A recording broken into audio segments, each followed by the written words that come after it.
Hey, what's going on, guys? Shakeford and Tech here, back with another video.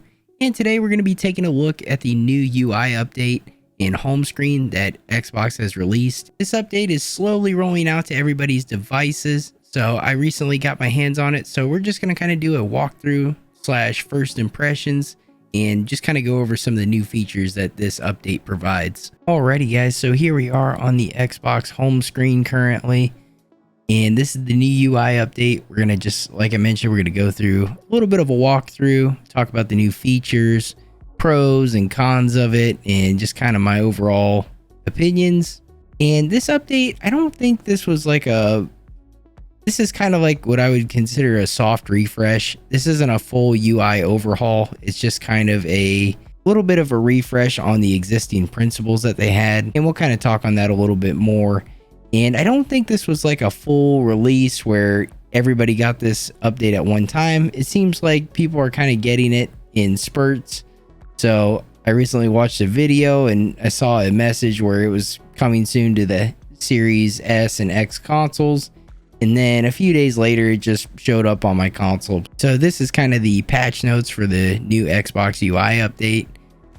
I'll have this linked in the description below if you guys want to check it out. But they kind of go through some of the things they've updated, but it's kind of more of the same, honestly. So the main thing, like we mentioned, is going to be that quick access menu up at the top, kind of talking about the home screen icons with the new sizing and the animations as you kind of scroll through your apps. But that's kind of the big things. They do kind of go back and discuss improves game discovery by introducing lists of games curated and personalized for you. So this is stuff that's already been implemented in the previous UI. So it's really nothing new there. Just kind of walking through. So far, I do like what they've done with the home screen. So as you can see at the top of the home screen, this is the quick access menu. It's kind of just a horizontal toolbar where you can get to your games and apps, the store, Game Pass, search, and the settings.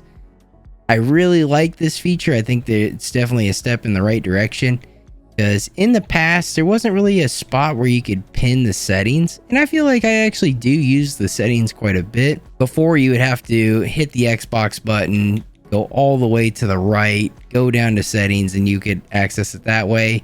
I wasn't actually able to pin my settings to the main home screen here. I actually had to pin it to a group, which I think still exists, maybe. But anyways, I did have a group for like utility stuff, but so big pain in the ass. So this is definitely nice having it just at the top of the home screen. The next big thing is that they wanted to do, as far as the visual appeal goes, is they wanted to reduce the size of the icons and kind of bring them down a little bit to where you can see your live wallpapers. And they're actually doing a really good job with the live wallpapers that are coming out, and they're definitely really cool. So they wanted those to be a little bit more visible. And now you can see too, the tiles actually have a pop out effect, as before they were just kind of static and you would just kind of hover over them and it would highlight the UI color that you have selected. So it looks very nice. I do like that, how that works. This bar here that I'm scrolling through is going to be recent applications only. You can't pin anything to this. Unfortunately, between this, I don't think there's really anything you can customize on the home screen, on this part of the home screen, which is kind of strange. I definitely feel like you should have the option to kind of, customize it a little bit more, but that's probably it on the main home screen. And then when you go down, so it's still this UI, and this is one of my kind of gripes with it. I would prefer to have it a little bit differently. It's still a full vertical UI, so there isn't any pages going to the right or to the left like we used to have. I remember on iterations of the 360, the Xbox One, where you would actually have you could go all the way right and you would have like a social page, the store page, and I really like that better. They seem to want to stick with the direction of a vertical UI, which in my opinion, it's not a phone where you're scrolling with your thumb. It's a console on your TV. So, but anyways, scrolling down, so recently added to Game Pass, it'll show that here. And I think what, in my opinion and a lot of people's, is this is kind of a big Game Pass store hub UI, it's really going to emphasize that stuff more than what you actually have on your console and what you access the most, which is kind of unfortunate. It just gives you options. I don't think you can actually move this group any, but you go down. These are some custom groups, so they still go off of the group principle, which is kind of cool. I wish it was a little bit more dynamic than you having to manually add a bunch of stuff to it. I made a games group, so these are the games I have installed. It doesn't automatically populate with new games you install. That's kind of where I wish it was a little bit more dynamic. Then I have like an entertainment group for, you know, YouTube, Tubi, Spotify, Prime Video, you name it. This is just kind of the entertainment stuff I made a group for. This is the friends and community. As you can see, it's very minuscule right now, but it displays it and it can take you to it. Coming to Game Pass, most popular on Game Pass. A lot of this stuff is going to be mostly geared towards Game Pass, but most of the emphasis is on the visuals for this update. And like I mentioned, the icons being a little bit different, the live wallpapers are kind of definitely emphasized a little bit. So we can kind of take a deeper look at that. And now I can go to my settings up here, which is very nice. And let's go to personalize. So there's a new background where you can do dynamic backgrounds, which, as you can see, there's a few to select from regarding maybe games that have recently come out or games that are out, you know. But they do have some, and I think there is a way dynamically when you hover over stuff that you can set it.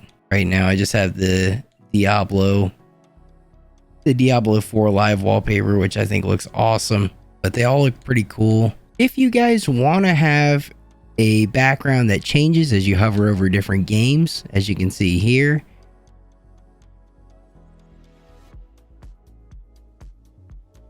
you actually cannot have this feature set when you have a dynamic wallpaper set.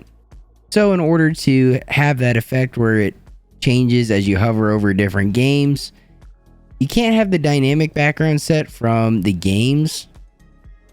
I believe you'll be okay if you set one of the abstract wallpapers. We can test this one out right here. This is a slightly different one. But I think any of those abstract wallpapers will work fine. But just to test that theory, we'll make sure that works.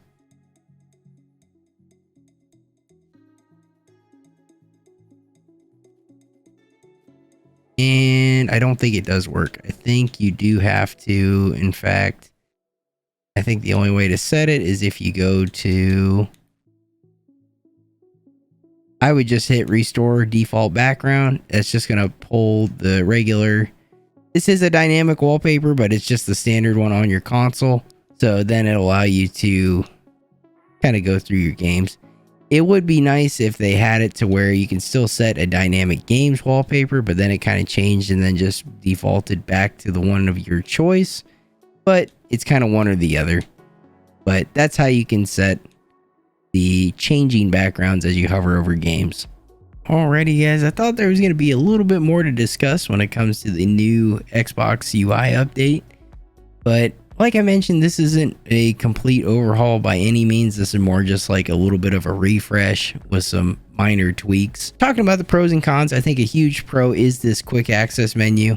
Just having your games and apps and the settings icon kind of sells it for me. I think it's definitely perfect having those quickly accessible in this little toolbar. So I think that's a big W. I do like the new layout of the icons, how they're a little bit smaller and they do have an animation. Seems to run good, which is always a plus. You never want a UI update that has a little bit more animation integrated where it doesn't perform well, but everything seems to be good. Doesn't seem to be laggy at all. So the cons, I'd say you're definitely still limited on customization when it comes to how you want to lay out your games and apps, but that kind of goes to the subscription service world we live in. They definitely want to promote more of the stuff going on in the battle pass and in the store. I just think it would be a little bit nice if I wanted to move Game Pass to, I would love another horizontal page where it would just be on another page to the right of this screen. I think that would be awesome. Kind of go back to where we had a kind of hybrid, like a horizontal and vertical layout, opposed to now where we're just stuck in kind of this vertical orientation. So I would like to see the Game Pass and store get moved over to pages on the right or left, and then you can kind of customize from there. The groups really don't give you that much freedom or convenience. I think the most useful one I have is just the entertainment group, just because you can go down and pick any apps that you typically use for entertainment. The games one I don't find super helpful, just because if you get new games, you have to manually add them to this group. So it doesn't really track recents or your whole games library. It's just kind of games that you add to the group. And a lot of it too, like I mentioned, is just Game Pass stuff that you can't really adjust when it comes to the layout and where it sits in this vertical orientation. So that is going to do it for this one, guys. Thank you for checking out this video. Hopefully you found it informative on the new Xbox UI update. I know there wasn't a whole lot to cover on this update, but I do like to touch on some of the new stuff going on in Xbox and consoles in general. I'm thinking too, since we did a UI review on this update, I do have some older Xbox consoles laying around. It would be kind of cool to go back and see what UI is on them and kind of see how it's changed, and just kind of do a walkthrough of those, especially on stuff like the 360. I think it would be a nice hit of nostalgia, but we might do a video like that in the near future. If you guys liked the video, make sure to drop a like on it, and if you want to see more tech related videos like this one, be sure to subscribe. As always, guys, thank you for watching, and I'll see you in the next video.